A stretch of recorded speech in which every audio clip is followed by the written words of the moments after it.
Chers amis de Dipa TV, bonjour, bonsoir, selon votre position géographique. Bienvenue sur notre chaîne qui éclaire quotidiennement notre vie à partir de la parole de Dieu. Le dimanche prochain sera le 6e dimanche de Pâques, année A. Les textes de ce dimanche nous invitent à être une église missionnaire appelée à une vie de témoignage fondée sur l'union au Christ. Écoutons la première lecture tirée du livre des Actes des Apôtres.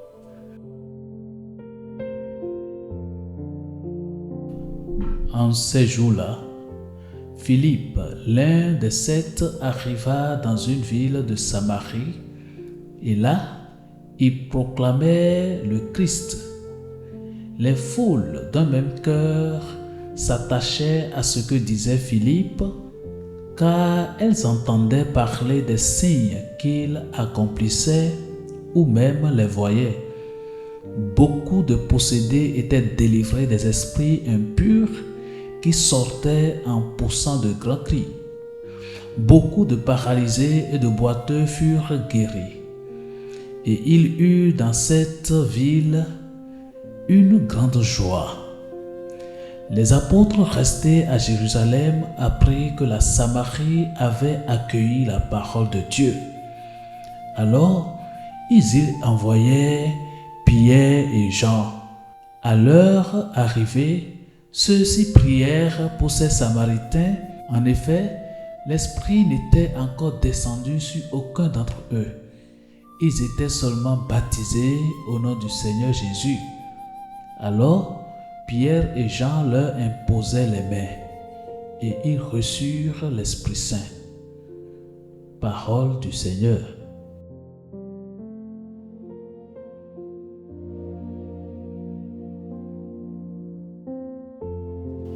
Chers amis, ce texte que nous venons d'écouter s'inscrit dans les débuts de l'Église, marqué par une première organisation interne et par des tensions entre chrétiens d'origine juive, qui nous souviennent de la première lecture du dimanche dernier. Cet homme, dont Philippe, avait été choisi pour assurer une répartition équitable de l'aide aux veuves. Très vite, ces 7 ne se limitaient pas aux tâches matérielles. Ils devenaient aussi des témoins actifs de Jésus-Christ en l'annonçant aux autres. Après le martyre d'Étienne, une persécution éclata contre les chrétiens, visant surtout ceux issus du monde grec. Et cette épreuve provoqua leur dispersion hors de Jérusalem. Loin d'étouffer la foi, cette situation devint un tournant décisif. Les disciples annoncèrent l'évangile partout où ils se réfugiaient.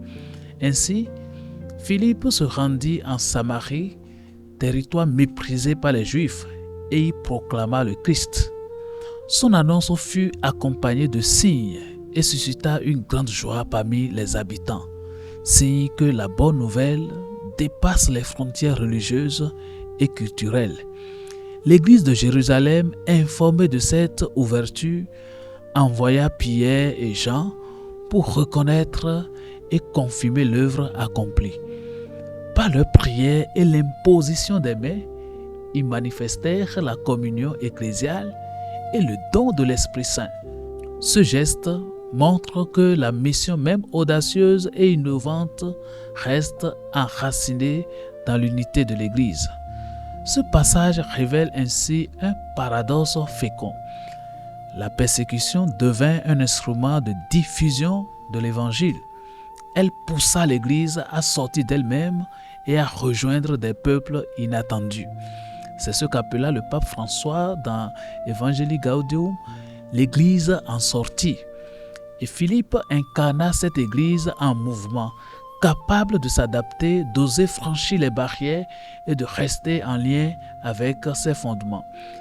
La joie des Samaritains nous rappelle enfin que le salut offert en Jésus-Christ est destiné à tous, sans exclusion. Ce Jésus, Saint Pierre nous invite dans la deuxième lecture à honorer sa sainteté dans nos cœurs. Écoutons la première épître de Saint Pierre.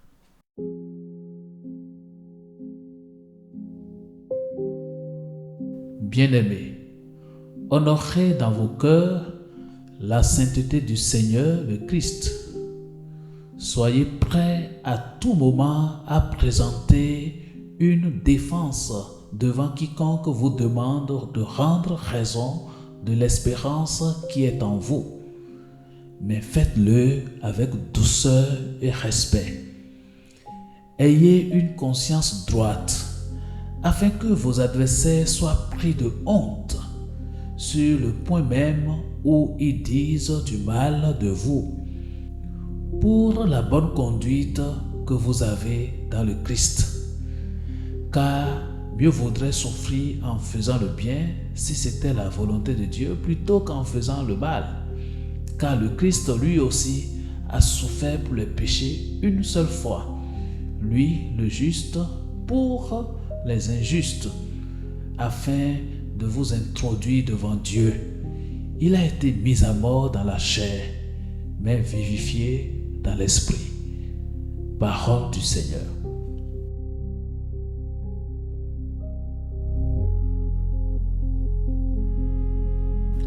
Le passage de la première lettre de Pierre s'adressait à des chrétiens confrontés non à une persécution ouverte, mais à des moqueries et à une hostilité quotidienne. Dans ce contexte, Pierre les invita à adopter une attitude inspirée de Jésus-Christ lui-même. Restez fermes dans la foi sans céder à la peur ni à la provocation. La source de leur courage n'était pas en eux-mêmes, mais dans le cœur de leur foi. Mais c'est quoi le cœur de leur foi? Le Christ était mort, certes, mais ressuscité. Lui, le juste, avait souffert pour les pécheurs afin de les conduire à Dieu. Sa mort dans la chair, c'est-à-dire dans la condition humaine marquée par la faiblesse, n'avait pas été une défaite, car il avait été vivifié par l'Esprit. Ainsi, la victoire du Christ sur la mort fonde l'espérance chrétienne. Le mal et la haine ne sont pas une fatalité, c'est la vie qui a le dernier mot. Pierre souligna alors deux dimensions inséparables du témoignage chrétien. La première est intérieure. Honorez dans vos cœurs la sainteté du Seigneur.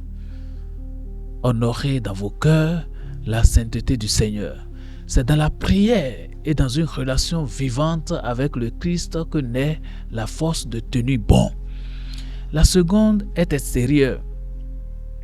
Être prêt à rendre compte de cette espérance. Être prêt à rendre compte de cette espérance.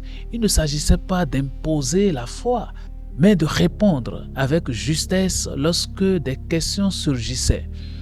Car le témoignage commence par les actes. Une vie habitée par l'espérance interroge naturellement. Elle devient lumière pour les autres et peut les amener à réviser leur jugement. Ce témoignage doit toujours être marqué par la douceur et le respect, loin de toute arrogance. Ainsi, Pierre proposa un chemin exigeant et concret.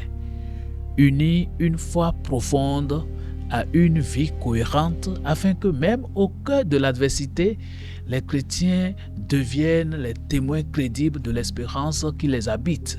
Cette union de la foi à une cohérence de vie trouve un écho fort dans l'Évangile où Jésus nous parle de son union au Père. Écoutons Saint Jean au chapitre 14, les versets 15 à 21.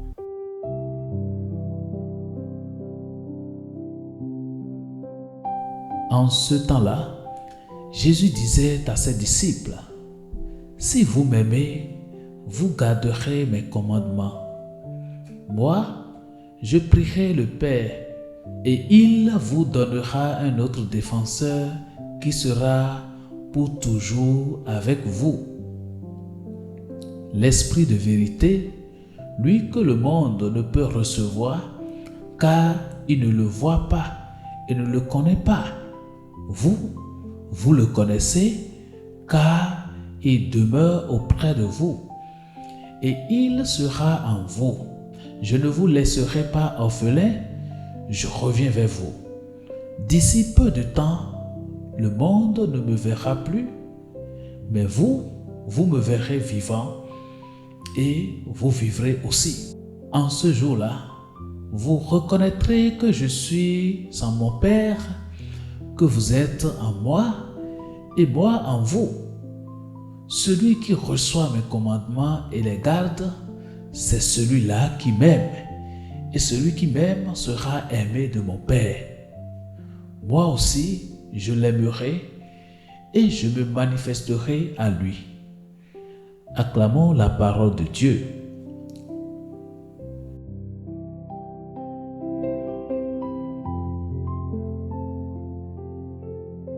Dans l'évangile selon Saint Jean, nous sommes au soir du jeudi saint.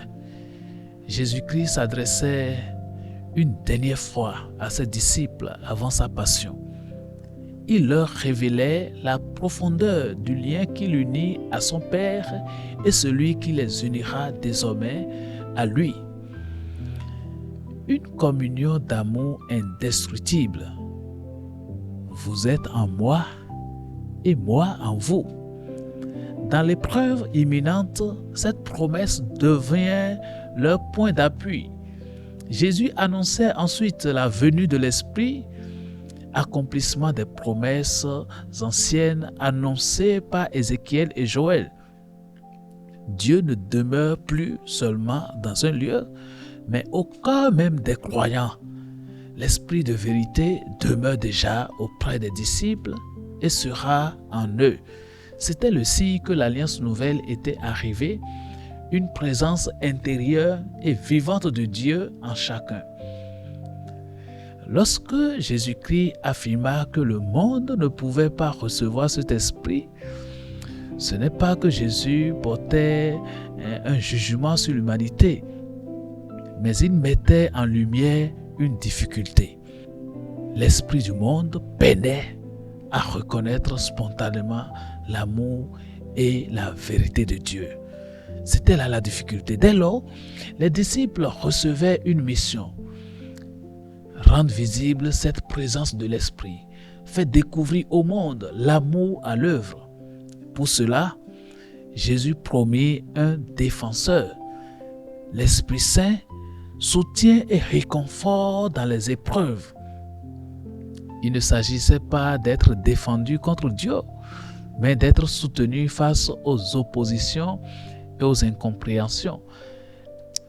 L'Esprit accompagnera les disciples dans leur témoignage et fera grandir en eux la vérité. Ainsi, ce passage est un message de confiance.